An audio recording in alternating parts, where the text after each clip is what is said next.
श्री शिवाय नमस्ते दोस्तों भद्रा को अशुभ मुहूर्त मानने के कारण उस समय राखी नहीं बांधी जाती है। लोग मान्यता है कि दोस्तों रावण की बहन ने उसे भद्रा में राखी बांधी थी तो उसका सब कुछ खत्म हो गया था।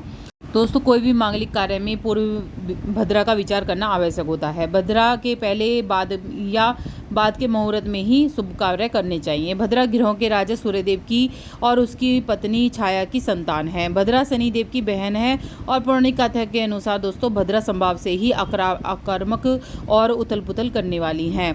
कहते हैं असुरों के वध के लिए भद्रा का जन्म हुआ था। उनका व्यक्तित्व दूसरों से भय पैदा करने वाला था। उनके शरीर रंग काला था, बड़े बड़े दांत थे, लंबे बाल थे।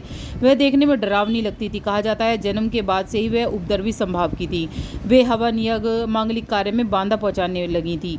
भद्रा का डर लोगों के मन में बैठ गया था। लोग उनसे दुखी रहने लगे थे। भद्रा के कार्य और संभाव के कारण उनके पिता जो सूर्यदेव थे वो बहुत ही चिंतित थे।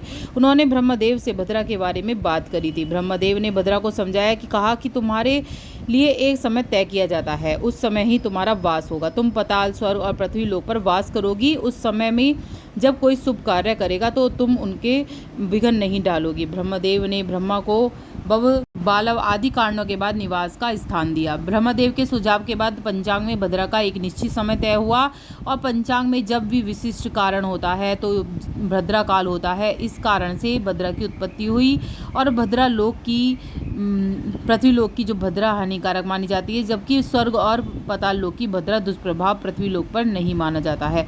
तो भद्रा का समय जो है पंचांगों में निश्चित होता है। रक्षाबंधन पर जो भद्रा लग रही है अब उसके बारे में जान लेते हैं। दोस्तों जो उसमें है भद्रा लगेगी वो 18 अगस्त को रात 2:21 से भद्रा शुरू हो जाएगी और सावन शुक्ल पूर्णिमा सोमवार 19 अगस्त 2024 को दोपहर 1:24 तक भद्रा काल रहेगा।